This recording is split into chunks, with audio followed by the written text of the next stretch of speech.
ರಾಜ್ಯದಾದ್ಯಂತ ಕುತೂಹಲ ಕೆರಳಿಸಿದಂತಹ ಪ್ರಕರಣ ಸೌಜನ್ಯ ಪ್ರಕರಣ.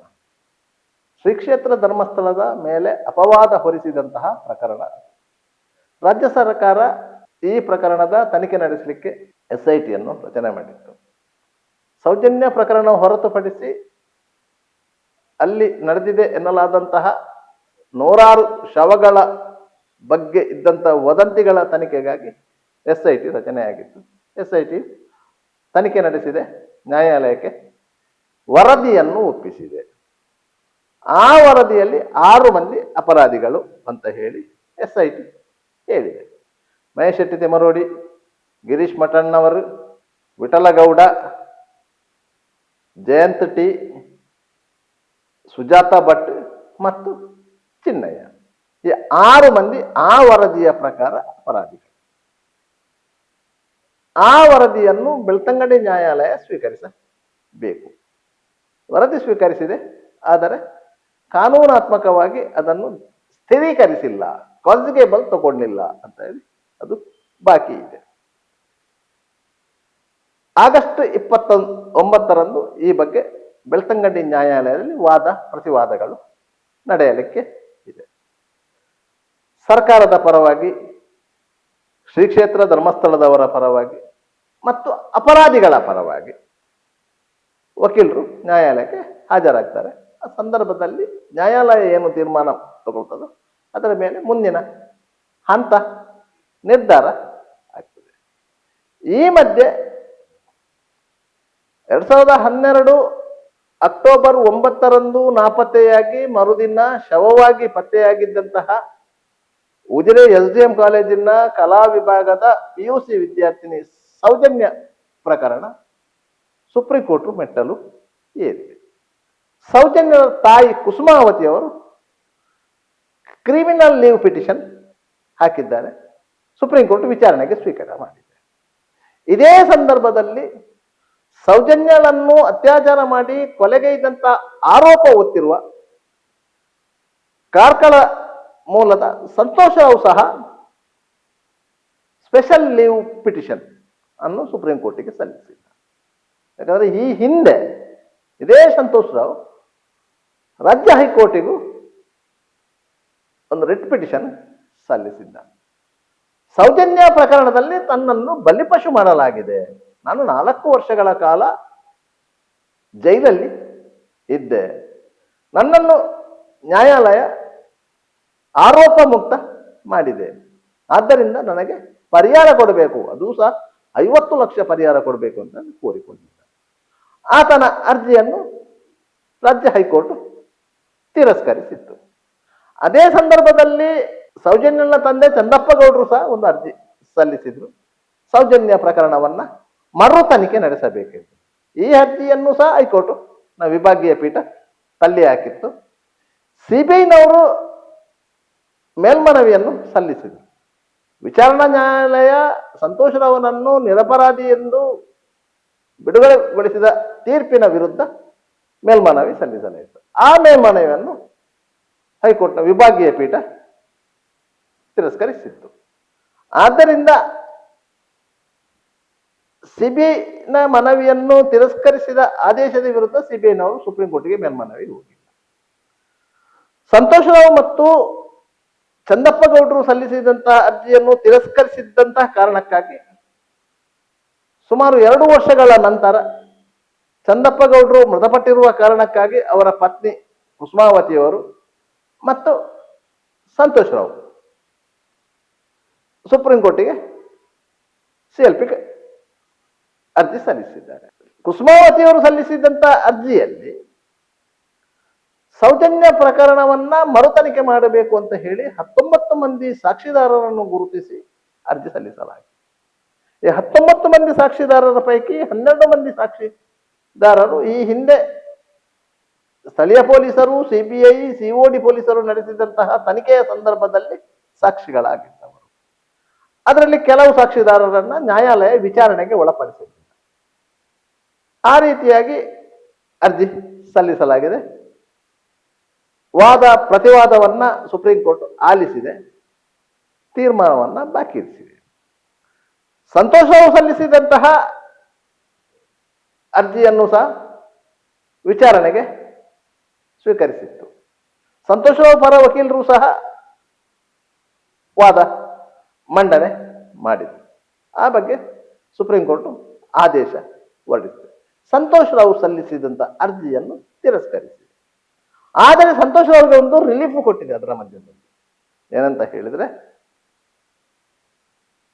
ರಾಜ್ಯ ಸರ್ಕಾರಕ್ಕೆ ಮನವಿ ಮಾಡಿಕೊಳ್ಳುವ ಅವಕಾಶವನ್ನು ಸುಪ್ರೀಂ ಕೋರ್ಟ್ ನೀಡಿದೆ. ಯಾಕಂತ ಹೇಳಿದ್ರೆ, ಒಂದು ಕೊಲೆ ಪ್ರಕರಣದಲ್ಲಿ ಅಪರಾಧಿಯಾಗಿ ಪೊಲೀಸರಿಂದ ಬಂಧನಕ್ಕೊಳಗಾಗಿ, ಅಂದರೆ ಪ್ರಾಸಿಕ್ಯೂಷನ್ ಪರವಾಗಿ, ಹಾಗಾಗಿ ಜೈಲಲ್ಲಿದ್ದಂತಹ ವ್ಯಕ್ತಿ ಆ ಪ್ರಕರಣದಿಂದ ದೋಷ ಮುಕ್ತಗೊಂಡರೆ ಪರಿಹಾರ ಕೇಳಲು ಅರ್ಹನೋ ಅನರ್ಹನೋ ಎನ್ನುವ ಪ್ರಶ್ನೆ ಇದೆ. ದೇಶದ ಕಾನೂನು ವ್ಯವಸ್ಥೆಯಲ್ಲಿ 92% ಪ್ರಕರಣಗಳು ನ್ಯಾಯಾಲಯದಲ್ಲಿ ಆರೋಪ ಸಾಬೀತಾಗದೆ ಅಪರಾಧಿಗಳು ನುಣುಚಿಕೊಳ್ತಾರೆ. ಅಂದ್ರೆ ಅಷ್ಟೋ ಮಂದಿಗೂ ಪರಿಹಾರ ಕೊಡ್ಲಿಕ್ಕೆ ಸಾಧ್ಯ ಆಗ್ತದ? ಇಲ್ಲ. ಯಾಕಂತ ಹೇಳಿದ್ರೆ, ಸರ್ಕಾರದ ಪರವಾಗಿ ತನಿಖಾ ಸಂಸ್ಥೆಗಳು ಅಪರಾಧಿಗಳನ್ನ ಬಂಧಿಸಿ ತನಿಖೆ ನಡೆಸಿ ನ್ಯಾಯಾಲಯಕ್ಕೆ ಆರೋಪ ಪಟ್ಟಿ ಸಲ್ಲಿಸ್ತವೆ. ಆರೋಪ ಪಟ್ಟಿಯಲ್ಲಿ ಕೆಲವು ಮಂದಿ ಸಾಕ್ಷಿದಾರರನ್ನು ಹೆಸರಿಸ್ತದೆ. ಅಂತಹ ಸಾಕ್ಷಿದಾರರು ನ್ಯಾಯಾಲಯದಲ್ಲಿ ಹಾಸ್ಟೈಲ್ ವಿಟ್ನೆಸ್ಗಳಾಗಿ, ಅಂದ್ರೆ ಪ್ರತಿಕೂಲ ಸಾಕ್ಷಿಗಳಾಗಿ ಪರಿವರ್ತಿತಗೊಂಡು ಆರೋಪಿಗೆ ಸಹಾಯ ಮಾಡುವಂತ ಇರಾದೆಯಿಂದ ಸುಳ್ಳು ಸಾಕ್ಷ್ಯವನ್ನು ನುಡಿತಾರೆ.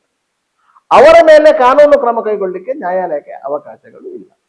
ಆದ್ದರಿಂದ ಆ ಸಾಕ್ಷಿಯನ್ನು ನ್ಯಾಯಾಲಯ ಪರಿಗಣಿಸಬೇಕಾಗ್ತದೆ.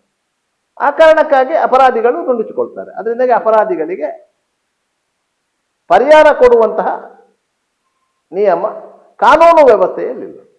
ಆದರೆ ಆರೋಪಿತರೇ ಅಲ್ಲದಂತ ವ್ಯಕ್ತಿಗಳನ್ನು ತಪ್ಪು ಕಲ್ಪನೆಯಿಂದ ನ್ಯಾಯಾಲಯಕ್ಕೆ ಹಾಜರುಪಡಿಸಿ ಆತ ಜೈಲಿಗೆ ಹೋದರೆ ಅಂತಹ ಪ್ರಕರಣವನ್ನು ಸಾಕ್ಷ್ಯಾಧಾರಗಳ ಸಹಿತ ನ್ಯಾಯಾಲಯದಲ್ಲಿ ಸಾಬೀತುಪಡಿಸಿದರೆ ಯಾರು ಆ ಪ್ರಕರಣದಲ್ಲಿ ಒಳಗೊಂಡಂತಹ ತನಿಖಾಧಿಕಾರಿಗೆ ನ್ಯಾಯಾಲಯ ದಂಡ ವಿಧಿಸಿದಂತಹ ಉದಾಹರಣೆಗಳಿವೆ. ದಕ್ಷಿಣ ಕನ್ನಡ ಜಿಲ್ಲೆಯ ಬೆಳ್ತಂಗಡಿ ನ್ಯಾಯಾಲಯಕ್ಕೆ ಆಗಿನ ಬೆಳ್ತಂಗಡಿ ವೃತ್ತ ನಿರೀಕ್ಷಕರಾಗಿದ್ದಂತಹ ಗಂಗಿರೆಡ್ಡಿ ಅವರು ಒಬ್ಬ ಆರೋಪಿಯನ್ನು ಪ್ರೊಡ್ಯೂಸ್ ಮಾಡಿದ್ರು. ಆತನ ಮೇಲೆ ವಾರಂಟ್ ಇತ್ತು ಎನ್ನುವ ಕಾರಣಕ್ಕಾಗಿ ನ್ಯಾಯಾಲಯ ಆತನನ್ನು ನ್ಯಾಯಾಂಗ ಬಂಧನಕ್ಕೆ ಒಪ್ಪಿಸಿತು. ಆತನ ಪರವಾಗಿ ಮಂಗಳೂರಿನ ಖ್ಯಾತ ನ್ಯಾಯವಾದಿ PP ಹೆಗ್ಡೆ ಅವರು ಹಾಜರಾಗಿ, ಪೊಲೀಸರು ಬಂಧಿಸಿದಂತ ವ್ಯಕ್ತಿ ಆ ಪ್ರಕರಣದಲ್ಲಿ ಶಾಮೀಲಾಗಿರುವ ವ್ಯಕ್ತಿ ಅಲ್ಲ, ಬದಲಾಗಿ ಒಂದೇ ಹೆಸರಿನ ವ್ಯಕ್ತಿ, ಇದು ತಪ್ಪು ಕಲ್ಪನೆಯಿಂದ ಕೂಡಿದೆ ಅಂತ ಹೇಳಿ ಬಂಧಿತ ವ್ಯಕ್ತಿಯ ಎಲ್ಲಾ ದಾಖಲೆಗಳನ್ನು ನ್ಯಾಯಾಲಯಕ್ಕೆ ಹಾಜರುಪಡಿಸಿ, ತಪ್ಪಿಸಿಕೊಂಡ ವ್ಯಕ್ತಿಯ ದಾಖಲೆಗಳನ್ನು ನ್ಯಾಯಾಲಯಕ್ಕೆ ಹಾಜರುಪಡಿಸಿ ವಿಶದೀಕರಿಸಿದರು. ಅದರ ಪರಿಣಾಮವಾಗಿ ನ್ಯಾಯಾಲಯವು ಬಂಧಿತರಾಗಿದ್ದ ಆರೋಪಿಗೆ 5 ಲಕ್ಷ ರೂಪಾಯಿ ಪರಿಹಾರ ಕೊಡಬೇಕು ಅಂತ ಹೇಳಿ ಆದೇಶ ಮಾಡಿ, ಆ ಹಣವನ್ನು ಇನ್ಸ್ಪೆಕ್ಟರ್ ಗಂಗಿರೆಡ್ಡಿಯವರ ಸಂಬಳದಿಂದ ಮುರಿದುಕೊಳ್ಳಬೇಕು ಅಂತ ಹೇಳಿ ಆದೇಶ ಮಾಡಿದರು. ಮತ್ತೊಂದು ಪ್ರಕರಣದಲ್ಲಿ ಮಂಗಳೂರಿನ ಮಹಿಳಾ ಠಾಣೆಯ ಇನ್ಸ್ಪೆಕ್ಟರ್ ಆಗಿದ್ದಂತ ಕಲಾವತಿ ಅವರಿಗೆ 5 ಲಕ್ಷ ರೂಪಾಯಿ ದಂಡವನ್ನ ಮಂಗಳೂರಿನ ನ್ಯಾಯಾಲಯ ವಿಧಿಸಿತು. ಅತ್ಯಾಚಾರ ಪ್ರಕರಣವೊಂದಕ್ಕೆ ಸಂಬಂಧಿಸಿದಂತೆ ಆರೋಪಿಯನ್ನು ಮಂಗಳೂರು ಗ್ರಾಮಾಂತರ ಪೊಲೀಸರು ಬಂಧಿಸಿದರು. ಸ್ನೇಹಿತನ ತಂಗಿಯನ್ನೇ ಅತ್ಯಾಚಾರ ಮಾಡಿದಂತ ಆರೋಪ ಆತನದಾಗಿತ್ತು. ಪ್ರಕರಣದ ತನಿಖೆ ನಡೆಸಿದ್ದು ಮಂಗಳೂರು ಮಹಿಳಾ ಠಾಣೆಯ ಪೊಲೀಸರು.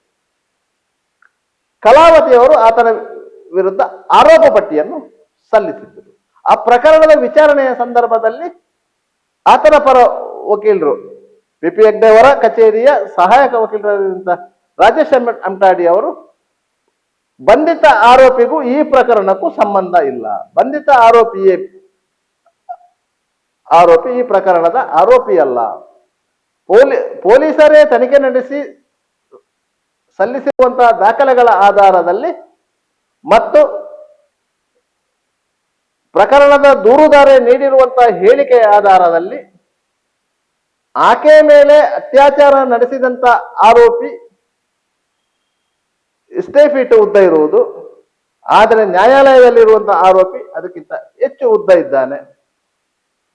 ಆತ ಅಂಗವಿಕಲ, ಈತ ಅಂಗವಿಕಲ ಅಲ್ಲ, ಈ ರೀತಿಯ ವಾದವನ್ನು ಮಾಡಿ ಆರೋಪಿಗೆ ಬಿಡುಗಡೆ ಭಾಗ್ಯ ಕೊಡಿಸಿದರು.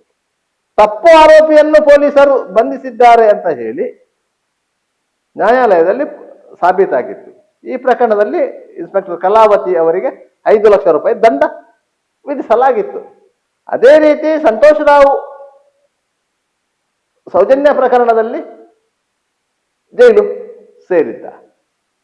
ಸುಮಾರು 4 ವರ್ಷಗಳ ಕಾಲ ಜೈಲಲ್ಲಿದ್ದ. ತದನಂತರ ಆತನಿಗೆ ಜಾಮೀನಾಗಿತ್ತು. ಜಾಮೀನಾಗಿಯೂ 1 ವರ್ಷ ಜೈಲಲ್ಲಿದ್ದ. ತದನಂತರ ಜಾಮೀನಿನಿಂದ ಹೊರಗೆ ಬಂದದ್ದು. ಆತನನ್ನು ನ್ಯಾಯಾಲಯ ಖುಲಾಸೆಗೊಳಿಸಿದೆ. ಆದರೆ ಅಲ್ಲಿ ಬೇರೆ ಆರೋಪಿ ಇಲ್ಲ, ಆತನ ಒಬ್ಬನೇ ಆರೋಪಿ. ಆದ್ದರಿಂದಾಗಿ ಸಂತೋಷನ ಬೇಡಿಕೆಗಳು, ಆಗ್ರಹಗಳು ನ್ಯಾಯಾಲಯದಲ್ಲಿ ಇಲ್ಲಿಯವರೆಗೆ ಪ್ರೂವ್ ಆಗಲಿಲ್ಲ. ಅದಕ್ಕೆ ಆ ಕಾರಣಕ್ಕಾಗಿ ಹೈಕೋರ್ಟ್ ಸಹ ಆತನ ಅರ್ಜಿಯನ್ನು ತಿರಸ್ಕಾರ ಮಾಡಿದ್ದು, ಇದೀಗ ಸುಪ್ರೀಂ ಕೋರ್ಟ್ಗೂ ಸಹ ಅರ್ಜಿಯನ್ನು ತಿರಸ್ಕಾರ ಮಾಡಿದ್ದು. ಆದರೆ ತನ್ನನ್ನು ಈ ಪ್ರಕರಣದಲ್ಲಿ ಬಲಿಪಶು ಮಾಡಿದ್ದಾರೆ ಎಂದು ಆರೋಪಿಸಿ ಸಂತೋಷ್ ರಾವ್ ನ್ಯಾಯಾಲಯಕ್ಕೆ ಅರ್ಜಿ ಸಲ್ಲಿಸುವ ಬದಲು ರಾಜ್ಯ ಸರ್ಕಾರಕ್ಕೆ ಮನವಿ ಸಲ್ಲಿಸಬೇಕಿತ್ತು. ಒಂದು ವೇಳೆ ರಾಜ್ಯ ಸರ್ಕಾರ ಮನವಿಯನ್ನು ಪುರಸ್ಕರಿಸದೇ ಇದ್ದಲ್ಲಿ ಹೈಕೋರ್ಟ್ಗೆ ಅರ್ಜಿ ಸಲ್ಲಿಸಲಿಕ್ಕೆ ಆತ ಸ್ವತಂತ್ರನಿದ್ದ. ಆದರೆ ಮೊದಲೇ ಹೈಕೋರ್ಟ್ಗೆ ಅರ್ಜಿ ಸಲ್ಲಿಸಿ ಅದು ರಿಜೆಕ್ಟ್ ಆದ ಮೇಲೆ ಅದರ ನಂತರ ಸುಪ್ರೀಂ ಕೋರ್ಟಿಗೆ ಅರ್ಜಿ ಸಲ್ಲಿಸಿರುವುದರಿಂದ ಆತನ ಮೇಲೆ ಇರುವಂತ ಆರೋಪ ಏನಿದೆ ಅದರ ಹಿನ್ನೆಲೆಯಲ್ಲಿ ನೋಡುವುದಾದರೆ ಸಂತೋಷ್ ನನ್ನು ಈ ಬುರುಡೆ ಗ್ಯಾಂಗ್ ಬಳಸಿಕೊಂಡಿದ್ದೆ ಎನ್ನುವುದಂತೂ ಸ್ಪಷ್ಟವಾಗ್ತಾ ಇದೆ.